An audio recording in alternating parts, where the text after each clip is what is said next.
말씀은 누가복음 18장입니다. 누가복음 18장. 신약성경 125면입니다. 125면 누가복음 18장.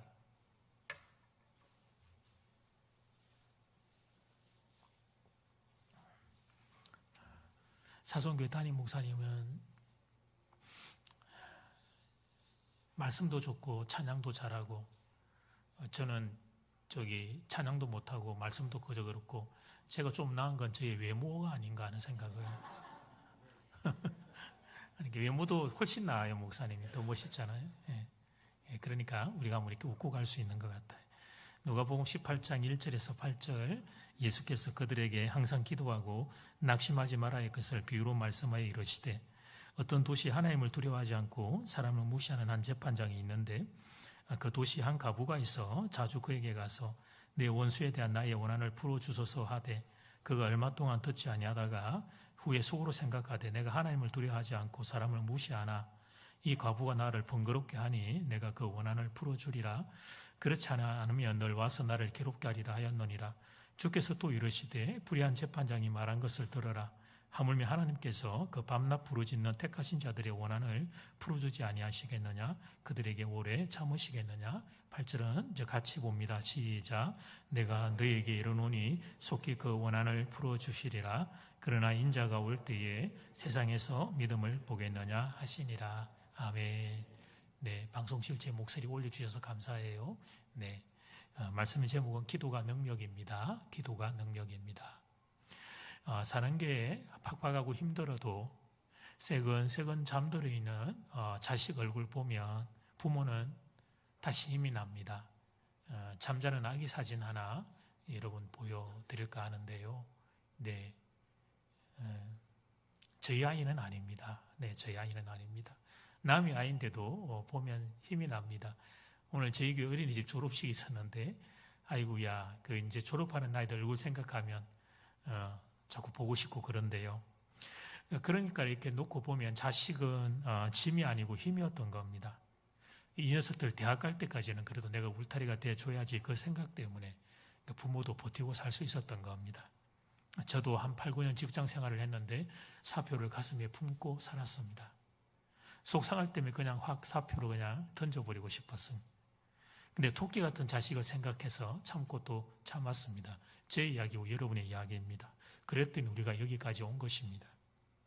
그렇습니다. 자식은 짐이 아니라 힘이었던 것입니다. 약한 우리를 위해서 하나님이 가정 공동체를 선물로 주셨던 겁니다. 그런데 안타깝게 가족도 힘이 되지 못하는 경우가 발생합니다. 우리의 가족도 인간이기 때문에 내가 약한 것처럼 우리 가족들도 좀 약하고 그렇게 힘든 순간이 있어서 힘이 되라고 우리가 한 가정을 주셨지만, 이 가족도 감당이 안 되는 어떤 인생의 어려움 앞에 서는 순간들이 있습니다. 자, 그럼 그때는 어떻게 해야 하느냐? 자, 그때는 말이죠, 하늘의 도우심을 받아야 되는 거예요. 그때야말로 하나님의 도우심을 받아야 하는 때입니다. 그래야 인생에 있는 우리가 어려움을 돌파할 수가 있습니다. 그리고 그 하나님의 도우심을 받을 수 있는 최고의 길이 있는데, 두 개인데 사실은 오늘 이제 하나만 다룰 거예요. 하나는 말씀이고, 그것도 다른 하나의 중요한 길, 오늘 저희가 여러분과 함께 나눌 게 바로 이제 그 기도가 하나님의 힘을 받는 길이다. 그래서 오늘 두 대지로 나누어 봅시다. 기도에 대한 정의. 첫 번째, 어려운 시대를 이기는 방법 기도입니다. 어려운 시대를 이기는 방법 기도. 오늘의 말씀을 이야기해서는 이 예수님의 비유 중에 아주 어려운 비유입니다. 이 비유는. 이 말씀이 왜 여기에 있는가, 좀 위치부터 좀 확인을 하면 도움이 됩니다. 오늘 18장입니다. 근데 바로 앞장 17장 후반부는 눈으로 석 한번 보면, 제가 사성교회가 참 좋은 게 성경을 다 가져오시니까 얼마나 좋은지, 그 17장 후반부 17장 20절부터 마지막 37절까지 말씀은 종말에 대한 말씀이 기록되어 있죠. 그렇죠? 이 땅의 마지막은 어떤 모습이고 또 얼마나 어려운 시간인가 기술되어 있습니다. 근데 한마디로 그냥 표현하면 너무 힘이 드는 거예요. 마지막 때는 종말이 종말인지 모르고 살아가는 거대한 세상의 흐름이 있어요. 마지막으로 가면 갈수록 죄의 세력은 강력해져요. 조금만 있으면 심판의 날이 올 것이지만 세상은 흐름을 알지 못하니까요, 더 악하게 오히려 되니까 어떤 의미에서는 더 악하게 마지막이라고 생각하고 죄악을 떨치는 시대입니다.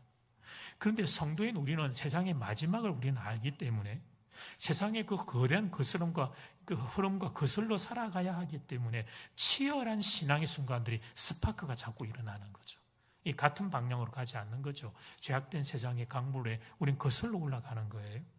그 17장은 그 과거 성경의 두 때를 우리에게 소개하는데 하나가 노아고 하나가 롯의 때예요. 17장 26절은 노아인데 노아의 때에 된 것과 같이 인자의 때에도 그러하리라. 노아가 방주에 들어가던 날까지 사람들이 먹고 마시고 장가들고 시집가더니 홍수가 나서 저희를 다 멸하였다. 노아가 얼마나 힘들었을까 그때.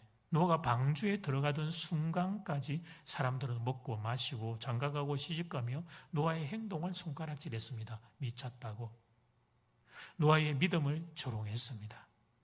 10장 28절을 보니까 롯의 때도 동일해요. 그때도 똑같은 일이 반복되었죠. 또 롯의 때와 같으리니 소돔과 고모라 성의 인생들 사람들이 먹고 마시고 사고 팔고 심고 집을 짓더니 그런데 지금 마지막 때가 마치 그와 같다는 것입니다. 종말의 시대가 바로 그러하다는 거예요. 신앙생활과 세상생활을 겸해서 해야 하는 시대입니다. 하나님의 나라와 세상의 나라가 공존하는 시대입니다. 그리스도인으로 이 땅 가운데 산다는 게 너무 힘이 듭니다. 하나님의 사람으로 살고픈 소망은 있어요. 주의 은혜를 받으면 받을수록 그 소망은 더욱 커져요. 그런데 거대한 세상 가운데 우리는 너무나 미약합니다. 그럼 이 거대한 세상의 파도를 어떻게 치고 나갈 것인가? 그 답이 바로 오늘 우리가 읽은 누가복음 18장 1절부터 있는 바로 이 비유가 되는 것입니다. 종말의 시대에 우리가 하나님의 사람으로 살 수 있는 강력한 무기가 하나 있는데 그것이 바로 기도라는 사실을 주님이 17장 후반부에 종말의 이야기를 하시고 18장의 이 비유를 통하여 우리에게 가르쳐주고 계시는 것입니다. 기도를 묘사할 때 여러 가지 표현이 있습니다. 기도는 하나님과의 호흡, 하나님과의 대화. 예, 맞습니다. 그 기도의 정의가 맞습니다. 그런데 오늘 저는 여러분에게 좀 더 강력한 기도의 정의를 소개하고 싶어요. 그것은 어려운 시대를 이기는 방법 기도라는 사실입니다. 우리는 약합니다. 그러나 하나님은 강하십니다. 그러므로 기도하는 사람은 약하지 않습니다. 강하신 하나님의 능력을 힘입기 때문입니다. 2차 세계대전 당시 우리 주일학교 학생들의 재미있을 이야기, 전쟁 이야기. 2차 세계대전 당시 연합군은 아프리카에서 엄청난 고생을 했습니다. 이 연합군, 아프리카가 왜 중요하냐? 전쟁은 위에 유럽 전선에서 일어나지만 그 아프리카는 병참기지였어요. 미국이 태평양에서 그 대상을 건너가지고 그 전쟁 물자를 아프리카에 비축을 하면 그러면 이제 그 전쟁 물자가 이제 유럽으로 올라가서 전쟁을 해야 되는데 이 아프리카의 병창기지를 확보를 못했어요. 왜냐하면 독일의 그 유명한 전차 부대의 원수 장군 롬멜이라고 하는 이가 그때 있었던 겁니다. 이 조립 탱크를 좋아하는 분들은 롬멜 다 아마 아실 겁니다. 네, 전차 탱크의 아주 탁월한 인물 롬멜입니다. 연합군에게는 저승사자와 같았어요. 속전속결 예상외의 전략, 탁월한 전략가였고 무엇보다 2차 세계대전 중반기까지만 해도 독일의 탱크가 연합군의 탱크보다 성능이 한 수 위였습니다. 그러니까 이 할 때마다 그냥 백전백패 속수무책이에요. 그래서 독일 전차를 이기지 못하니까 이 미군과 연합군이 병창기지를 확보를 못하다가 아프리카의 한 지역, 제가 알기로는 아마 벨리라고 하는 한 지역에서 예상외의 일이 발생을 했어요. 한 번도 이긴 적이 없던 연합군 전차부대가 롬멜의 전차부대를 이겨버린 것입니다. 그것도 숫자상으로도 훨씬 열세했던 상황에서 전략도 그리고 기능도 뛰어난 독일의 롬멜의 전차부대를 연합군이 이겨버린 거예요. 그 이유가 뭐냐? 히틀러의 옆에 있던 독일군 장군들이 롬멜을 질투한 것입니다. 이 롬멜이 계속해서 전쟁에서 승리를 하니까 이거 가만 놔뒀다가는 롬멜이 나중에 히틀러의 뒤를 이어 2인자가 되겠다는 생각이 들어서 롬멜 전차 부대에다가 연료를 지원해 주지 않은 거예요. 독일에서. 참, 그 사람의 질투라는 게. 근데 여러분 이 사막 한가운데 연료가 없는 탱크를 한번 상상해 보십시오. 탱크 한 대 여러분에게 사진으로 보여드리겠습니다. 지금 제가 어쩔 수 없이 가는 탱크를 구했지만 저게 기름이 없어서 여러분 저 사막에 탱크 한 대가 덩그러니 놓여 있다고 생각을 해 보십시오. 저것은 쓸모없는 고철덩어리에 불과합니다. 당근에 내놔도 가져갈까? 가져가긴 하겠다. 엿박아 먹을 수 있을 테니까. 아무리 기능이 좋아도 아무리 전략이 좋아도 연료가 없으면 사막 한가운데 탱크는 고철덩어리에 불과합니다. 똑같습니다. 우리가 아무리 똑똑하고 아무리 튼튼하고 아무리 공부하고 많은 걸 갖추어도 기도하지 않으면 성도는 움직일 수 없습니다. 기도는 하면 좋고 안 해도 괜찮고 액세서리가 아닙니다. 기도는 하나님께서 우리에게 주신 말씀과 함께 우리에게 주신 유일한 무기입니다. 기도가 없으면 성도의 인생은 올 스탑입니다. 험난한 종말 가운데 하나님의 백성이 기도하지 않는다. 그것은 신앙생활을 포기하겠다는 것입니다. 사랑하는 여러분, 기도하지 않으면 우리 인생은 사막의 고철덩어리에 불과하다는 걸 기억하셔야 합니다. 기도가 무엇인가? 근본적으로 우리의 생각을 바로 잡아야 합니다. 그렇지 않으면 종말의 시대의 성도의 삶은 백전백필 수밖에 없습니다. 기도하지 않는 그리스도인, 그는 아무리 많은 걸 가져도 사탄이 두려워하지 않습니다. 하나님의 능력이 그에게는 없기 때문입니다. 귀신을 쫓아내지 못해 변화산에 올라갔다 내려오는 동안 주님이 쫓아내지 못해 부끄러워하던 제자들이 예수님께 질문을 했습니다. 예수님은 쫓아내는데 왜 우리는 귀신을 못 쫓아냅니까? 그때 예수님의 대답은 이렇게 말씀하셨잖아요. 너희가 책 세 권을 떼지 못해서 그래. 1. 기도는 무엇인가? 2번 기도는 어디부터 오는가? 기도는 어떻게 하면 잘하는가? 요 기도 시리즈 책 세 권을 읽고 너희가 독후감을 쓰지 않았기 때문에 그래서 쫓아내지 못해서 예수님이 그렇게 말씀하셨죠? 이렇게 하면 이제 이단되는 거예요. 기도에 대해서 몰라서, 기도 공부를 안 해서, 너희들의 기도에 관련된 학위가 없어서 그래서 너희가 귀신을 쫓아내지 못한다. 그리 말씀하지 않으셨어요. 기도 외에 다른 것으로는 이런 유가 나갈 수 없느니라. 잡히시기 전날 밤 겟세마네 동산, 십자가 지기 가장 마지막 시간에 겟세마네 동산에서 기도하셨던 우리 주님의 모습 역시 그분도 험난한 세월을 이기기 위하여 선택했던 자리가 기도였다는 걸 우리에게 가르쳐 주시는 겁니다. 성도가, 사랑하는 여러분, 성도가 가장 강할 때 언제입니까? 사탄이 가장 두려워할 때 언제입니까? 돈이 많으면 우리가 강합니까? 권력이 많으면 성도가 강합니까? 아닙니다. 그런 게 아닙니다. 성도가 가장 강할 때는 하나님과 연결되어 있을 때인 것입니다. 성도가 가장 강할 때는 성도가 하나님과 기도할 때인 것입니다. 그때 사탄이 가장 두려워하는 거예요. 반대도 동일해요. 성도가 가장 약할 때는 언제입니까? 경제적인 어려움이 있을 때입니까? 질병에 걸렸을 때입니까? 아닙니다. 그런 게 아닙니다. 그 순간에 성도는 오히려 기도함으로 하나님께 힘을 얻는 비밀을 가지게 됩니다. 성도가 가장 약할 때는 하나님과 분리될 때입니다. 성도가 가장 약할 때는 기도하지 않을 때입니다. 사탄은 바로 이것을 노리는 겁니다. 우리 세상에서의 성취와 성공, 의미가 없다는 것은 아니지만 사탄은 그런 것에 관심 없습니다. 어떻게든지 우리가 하나님과 연결되지 못하도록 하는 것, 그게 사탄이 노리는 이 땅에서의 우리를 향한 전략이 되는 것입니다.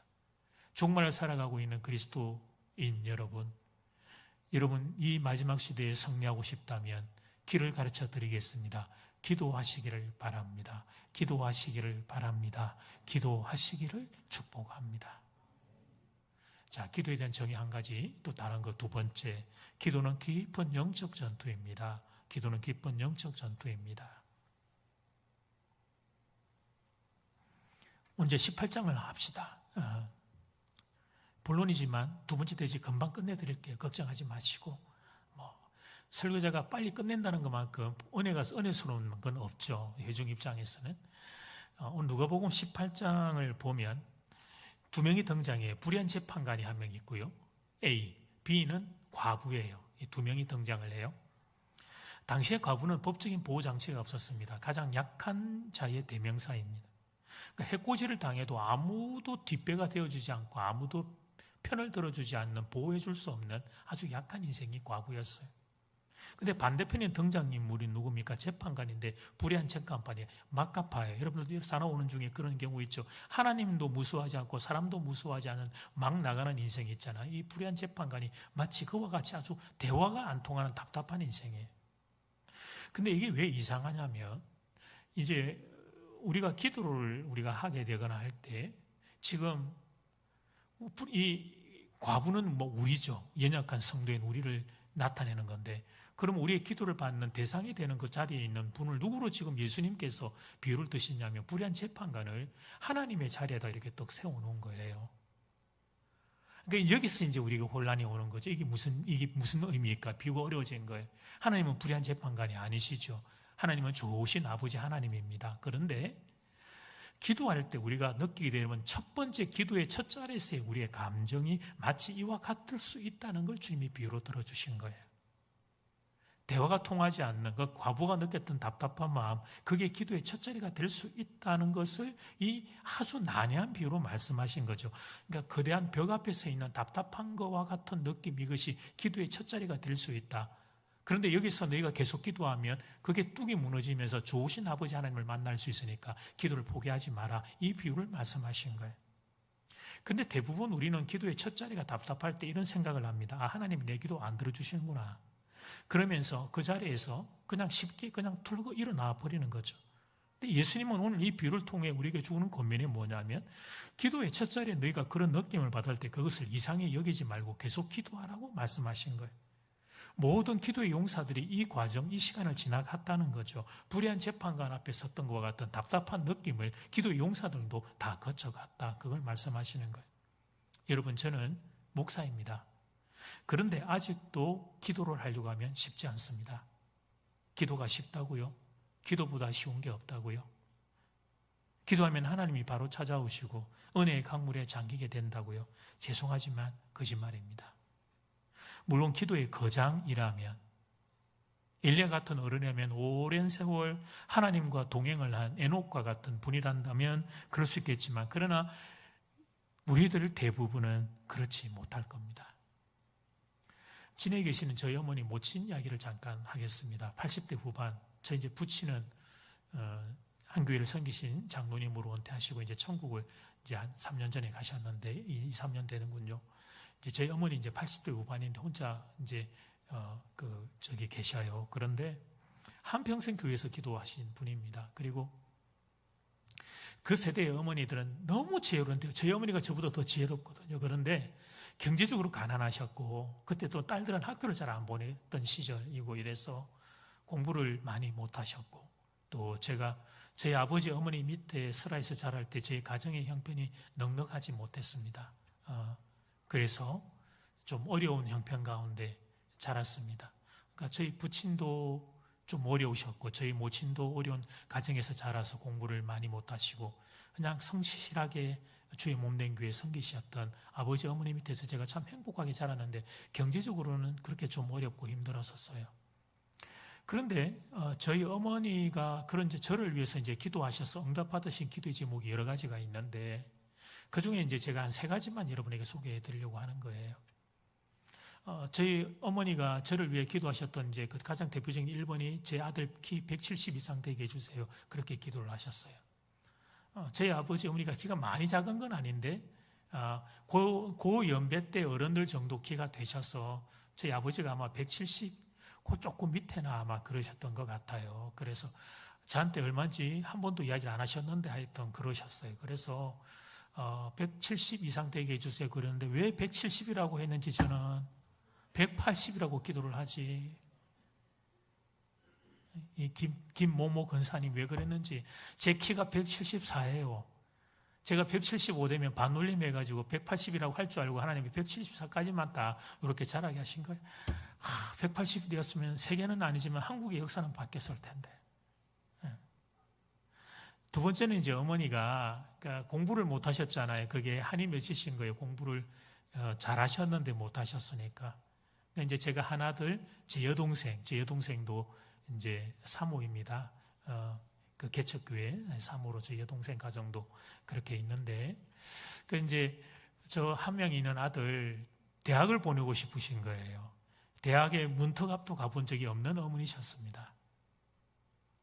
놀러도 가보지 못하셨을 겁니다. 저희 모친은. 그런데 그 경남 진해라고 하는 조그만 골목에서 이 어머니가 기도하다가 아들 대학 보내고 싶다고 하나님 앞에 꿈을 꾸고 막 주위에 물어보신 것 같아요. 한국에서 어느 대학이 좋은가? 스카이 그러니까 기도하셨습니다. 스카이 보내달라고. 그래서 제가 스카이를 갔어요. 그런데 제가 억울해 죽겠는 거예요. 미국에 가면 하버드도 있고 예일도 있고 영국 가면 옥스퍼드도 있고 캠브리지도 있는데 왜 그렇게 기도를 안 하셔갖고 말이지 스카이 정도만 기도를 하셔가지고. 세 번째 기도는 예쁘고 착하고 신실하고 그렇게 아주 정말 좋은 자부를 달라고 제 어머니가 기도하셨는데 이 세 번째 기도는 1000% 이상 응답받았다고 이 연사가 외치는 바입니다. 제발 제 아내 만나면 제가 그랬다고 전해주시기를 부탁해요. 여러 가지가 있는데 그 중에 한 3가지, 제 어머니가 기도하면서 살아온 어머니다 하는 걸 여러분에게 말씀을 드리는 거예요. 그런데 그 어머니가 10여 년 전이었던 것 같아요. 전화를 한번 하셨어요. 안 목사, 내가 기도 부탁할 게 한 가지 있네. 그래서 또 무슨 또 많이 아프시거나 급한 일이 있나 싶어가지고 모교에 또 무슨 급한 일이 있나 무슨 일인데 어머니 여쭈었더니 어머니께서 목사 내가 부끄러운 이야기인데 말이야. 내가 한평생 기도했는데 아직 이것밖에 안 돼. 내 아버지 집에 가서 교회 본당 들어가서 어제 탁 앉자마자 주님 나 만나주시면 좋겠는데 내가 아직 그게 안 돼. 내가 앉아서 10분, 20분 그렇게 주님 부르고 찬양 부르고 그렇게 주님을 간절히 사모해야 기도의 문이 열리네. 제발 좀 기도해줘. 나 교회 가서 앉자마자 주님 만날 수 있도록 목사 나를 위해 좀 기도해줘. 그렇게 말씀을 하셨습니다. 기도는 쉬운 것이 아닙니다. 기도는 깊은 영적 전투입니다. 사탄이 가만 놔두겠어요? 우리가 예수님 만나는 것을. 생명과 축복이 되는 하나님을 만나지 못하도록 사탄은 끊임없이 우리를 방해합니다. 그래서 오늘 본문 18장 1절이 이렇게 시작한 거예요. 이건 같이 한번 읽어볼까요? 이것만 알면 이 전체가 이해가 돼요. 18장 1절 같이 시작. 항상 기도하고, 다시 18장 1절 제가 잘라서 읽었군요. 예수께서 시작. 예수께서 그들에게 항상 기도하고 낙심하지 말아야 할 것을 비유로 말씀하셨다. 낙심하지 마십시오. 기도는 힘든 것입니다. 온 힘을 다해야 하는 것입니다. 기도는 노동입니다. 기도는 실험입니다. 기도는 땀입니다. 기도는 눈물입니다. 기도는 영적 전투인 것입니다.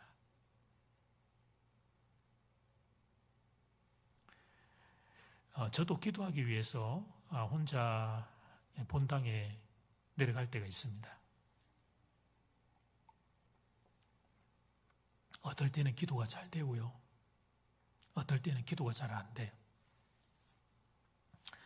잘 안 되는 정도가 아니라 이렇게 답답하고 막막할 때가 있어요. 가슴이 너무 답답해요. 이게 터지지가 않아요. 이게 기도하시는 분들은 아마 아실 거예요. 무슨 이야기인지.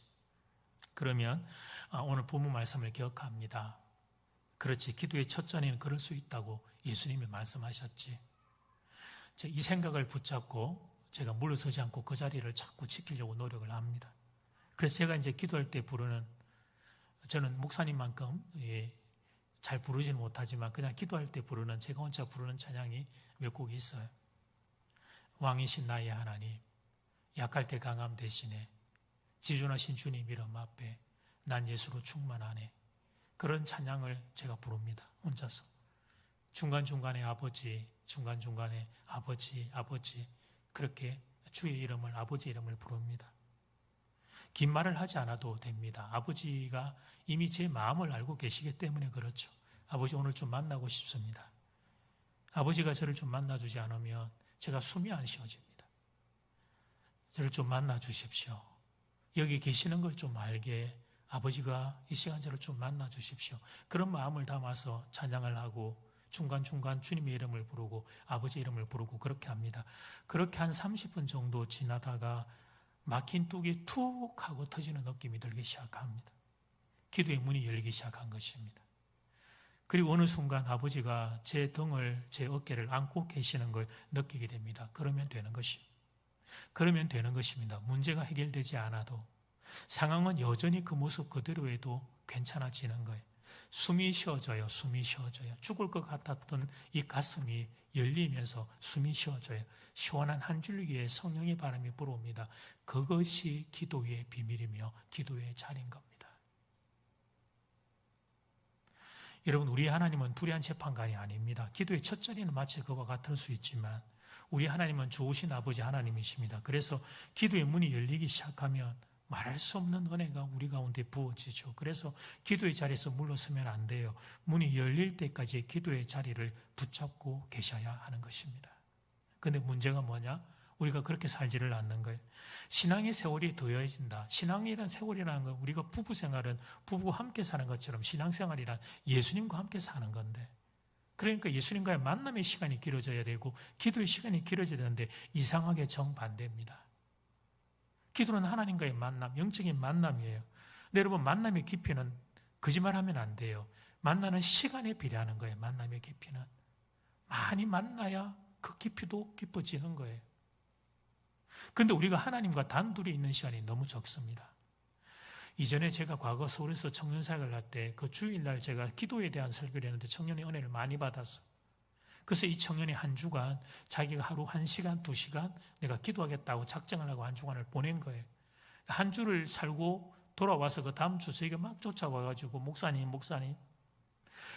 제가 지난주에 은혜 받고 제가 이 한 주간 하루에 2시간씩 기도하려고 제가 작정하고 기도했어요. 그래서 제가 막 매일 내가 1시간 막 2시간 기도했다고 생각하고 눈을 떠보니까 목사님 10분밖에 안 지났어요. 10분밖에 안 지났어요.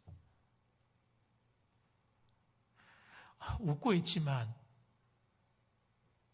우리의 이야기입니다.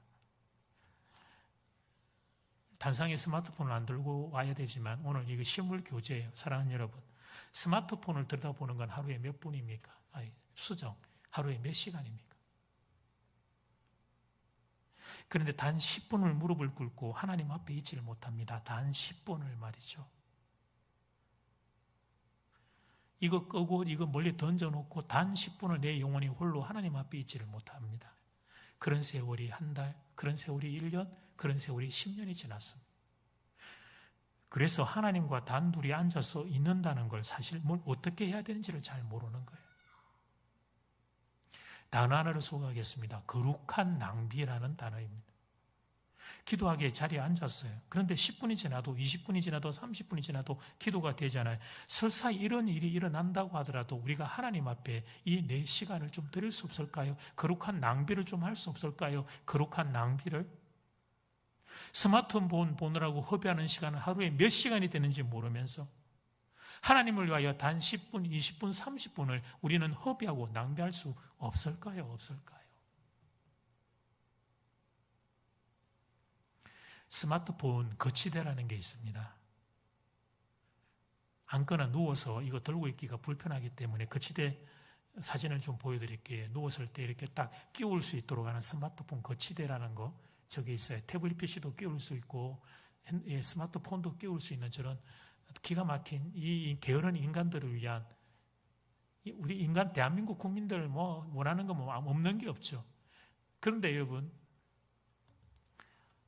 저희가 이제 청년들이 좀 있으니까 만나면 참 진솔한 이야기를 들어요. 저것도 나중에는 불편해진다는 거예요. 왜냐하면 저거를 보려면 한 자세로 이렇게 누워 있어야 되잖아요. 사람이 어떻게 한 자세로 누워 있어요? 그게 고통이잖아. 그러니까 결국 빼서 들고 봐요. 그래서 들고 이렇게도 누워서 보고, 이렇게 누워서도 보고, 그렇게 막 움직여야지 편하지. 그러다가 이제 하나님께서 너 이제 그만 됐다, 자라, 이렇게 잠을 주시니까 잠이 든 거예요. 이거 들고 있다가 잠이 드니까 어떻게 돼요? 이게 툭 떨어지죠. 이거 그렇지 않아도 이거 폰 다 됐는데 이거 한 5년, 6년 쓰고 있는데 여기서 뭐 하나는 바꿔 하나님께 이제 그렇게 이게 툭 떨어지면 이렇게 그러면 이게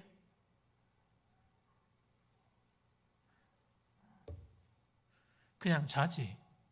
뭐라고 말합니까? 하나님이 내 또 잠을 깨워주셨구나. 그리고 또 스마트폰을 또 보는 거예요. 그 새벽 2시, 3시에. 영적인 센서와 감각에 온통 스마트폰에 길들여져 있습니다. 우리가. 하나님과의 영적인 센서와 채널은 거의 다 망가져 있습니다. 그래서 우리 기도가 이렇게 약한 겁니다. 기도가 약하니까 하나님과의 만남이 약해집니다. 하나님과의 만남이 약해지니까 신앙이 약해집니다. 신앙에 의심이 생깁니다. 하나님이 살아계신지 확신이 들지를 않습니다. 그의 직분을 받아 누구에게 말은 못합니다. 심지어 부부간에도 부끄러워서 말을 못해요. 그냥 억지로 끌려다니는 거예요. 기도의 호흡이 끊어졌어요. 신앙생활에 기쁨이 있을 리가 없고 신앙생활하면 힘이 생길 리가 없어요. 사랑하는 여러분, 기도는 기계적인 게 아닙니다. 자판기가 아닙니다. 내가 원할 때 원하는 거 돈만 탁 넣고 탁 두드리면 나오는 자판기가 아닙니다. 하나님과의 인격적인 만남이죠. 아주 친밀하고 섬세한 인격적인 만남이에요. 그래서 하나님을 원해야 합니다. 내가 갈망해야 하고 사모해야 합니다. 그분이 다 아십니다. 우리의 마음을 다 아십니다. 우리가 그분을 그리워하는지, 보고 싶어 하는지, 만나고 싶어 하는지, 관심 없는지 우리 주님이 성령께서 다 아십니다. 그 사모하는 마음들이 깊어지면서 우리의 기도가 생생해지고 기도가 깊어지게 되는 겁니다. 진짜 예수님이 계시는구나. 예수님 내 기도 듣고 계시는구나. 그런 걸 알게 되는 단계 속으로 들어가는 것이죠. 그런데 우리에게 이런 마음이 없어요. 하나님과의 관계가 기계적이에요. 사랑하지 않는 건 아닌데 그냥 기계적인 단계에만 남아있는 거예요. 인격적인 만남이 없어요. 그러니까 하나님 그분하고 나하고 단둘이 앉아본 기억이 없어요. 그러니까 기도의 자리에 이렇게 앉으면 막막할 수밖에 없죠. 그러니까 이 현상은 그러니까 결국 그동안 내가 선택했던 시간들의 결과인 겁니다. 결과. 내가 하나님을 거부하고 무시하고 살았던 세월들에 만들어낸 그 결과, 관계의 벽을 우리는 지금 마주대하고 있는 것입니다. 그래서 물러서면 안 됩니다. 절벽 앞에 있는 것과 같은 순간에도 물러서면 안 돼요. 기도의 문이 열릴 때까지 충분히 기도하는 거예요. 충분히. 이 자리가 생명의 자리다. 이 자리가 능력의 자리다. 이 자리가 내가 살고 내 가정이 살고 우리 자녀가 살고 우리 교회가 살고 우리 나라가 사는 자리다. 이런 결단을 가지고 그 자리에서 물러서지 않는 것입니다. 충분히 기도하고 기도의 자리에 좀 앉아 있는 거예요. 그때 그 위에 그 땀과 그 눈물과 그 소원 위에 기도의 영이 임하게 되는 것입니다. 하늘의 위로가 임하게 되고 하늘의 은혜가 임하게 되고 하나님의 임재가 무엇인지를 알게 되고 하나님이 나의 눈물 닦아주신다는 수없이 이야기 들었지만 한 번도 경험하지 못했던 걸 실제로 나도 경험하게 되는 것입니다. 여러분에게 이런 역사가 열리기를 주의 이름으로 축복합니다. 결론 한 가지 이야기만 들려드리고 말씀을 정리할까 싶어요. 제가 어린 시절 초등학생, 지금으로 그러니까 한 40년, 50년 전이군요. 그때는 가난한 세월이었습니다. 그리고 그때는 조금 못난 남편들이 있었습니다. 지금 최근은 이제 가정에서 아내들의 목소리가 크죠. 네. 동의하셔도 괜찮아요. 다 그렇잖아요. 그죠? 근데 그때 제가 어릴 때 초등학생 10살 어간 그때는 가정에서 이제 남편의 목소리가 큰 시절이었잖아요. 그 시절에는. 근데 또 조금 약간 못난 남편들이 있었어요. 그러니까 힘이나 어떤 그런 것들로 아내들을 좀 제압하고 물리적인 힘을 쓰곤 하던 남편들이 있었어요. 밖에서 속상하고 억울한 일들을 풀어야 되는데 집에 와서 약한 아내한테 풀거나 그랬던 남편들이 있던 시절이었어요. 저희 집 이제 골목에 새댁이 한 명 이상을 교회 안 다니는 새댁이 이사를 왔는데 안타깝게 그런 남편이어서 일주일에 한 번 정도 소리가 났어요. 와장창 이런 소리도 나고 휙 날아다니는 소리도 나고 막 그랬어요. 근데 그 다음날 아침이 되면 새댁이 수건으로 이렇게 얼굴을 가리고 이렇게 다니고 아기는 없고. 그때 10살 어간인데 개구장이들이니까 새댁 아줌마 그러면 못 본 척해야 되는데 이렇게 얼굴 좀 봐요 이렇게 하면 이제 얼굴이 용세에서 얼굴이 눈티가 반티가 돼 있고 시퍼렇게 멍이 들어 있고 막 그랬어요. 그런 날이면 저희 어머니하고 친구 권사님이 그 새댁의 손을 잡아서 저희 집으로 그 작은 조그만 저희 집으로 데리고 왔어요. 그래서 권사님은 그 아기 이제 봐주시고 올리고 계시고 저희 어머니는 밥을 해주었습니다. 가난한 집이니까 먹일 게 없어가지고 김치국밥. 경상도 말로 갱식이라는 거 김치국밥 해가지고 콩나물 좀 썰어 넣고 이래가지고 이렇게 김치국밥 끓여가지고 새댁 먹여주면서 이렇게 눈물 닦아주고 머리 쓰다듬어 주면서 새댁 참아야 돼 조금만 참아 우리도 다 그런 시간들 보내왔어 참아야 돼 그렇게 이제 위로를 해주곤 했어요. 그렇게 이제 새댁이 저희 어머니하고 이제 관계가 형성되고 그렇게 몇 개월이 지나고 난 다음에는 이제 저희 어머니하고 친구 권사님이 교회로 이제 전도를 한 거예요. 세대에 교회 가자, 교회 가서 예수님 만나면, 그리고 기도하면 이 문제가 다 해결될 거야. 그러면 이제 교회 오면 역시 이제 2인 1조로 한 명은 아기 보고, 한 명은 새댁 옆에, 우리 딱 저희 어머니는 새댁 옆에 앉고 친구 권사님은 아기 대신 봐주고 이제 그랬던 거예요. 예배를 드리며. 근데 이제 막 신앙에 입문한 세대기, 진짜 완전 초짜, 성경도 찾을 줄도 모르고 하는 이 초짜 세대기 뭘 안다고 예배 시간마다 울었습니다. 하나님의 은혜가, 하나님의 위로가 그 세대 10년 가운데 임했던 것입니다. 그런 세월이 1년 지나고 3년이 지나고 10년이 지나고 30년이 지났습니다. 남편이 변하기 시작했습니다. 이제는 교회의 장로님이 되셨습니다. 여인의 품에서 자라난 자녀는 이 땅의 거목으로 자라났습니다. 사랑하는 여러분, 이것이 대한민국의 역사입니다. 이게 우리의 이야기입니다. 이 중에 이 이야기의 주인공들 아마 계실 겁니다. 그렇게 우리의 부모님들은 서로의 손을 잡고 교회로 인도했습니다. 교회 가자, 교회 가면 산다, 예배드리면 산다. 슬픔과 절망 가운데 처한 사람들을 예수님 앞으로 인도했습니다. 그리고 함께 손을 잡고 기도했습니다. 그리고 그분들은 기적을 경험했습니다. 예수님이 살아계시는 것을, 우리의 삶을 복된 자리로 인도하는 것을 지나온 세월을 통하여 다 경험했던 것입니다. 사송교회 교우들에게 부탁을 드립니다. 서로의 손을 잡고 기도의 자리로 인도하시기를 부탁드립니다. 예수님 만나면 살 수 있습니다. 예수님 만나면 살 수 있습니다. 예수님 만나면 살 수 있습니다. 이런 은혜가 이 귀한 교회 가운데 흘러 넘치게 되기를 주의 이름으로 축복합니다.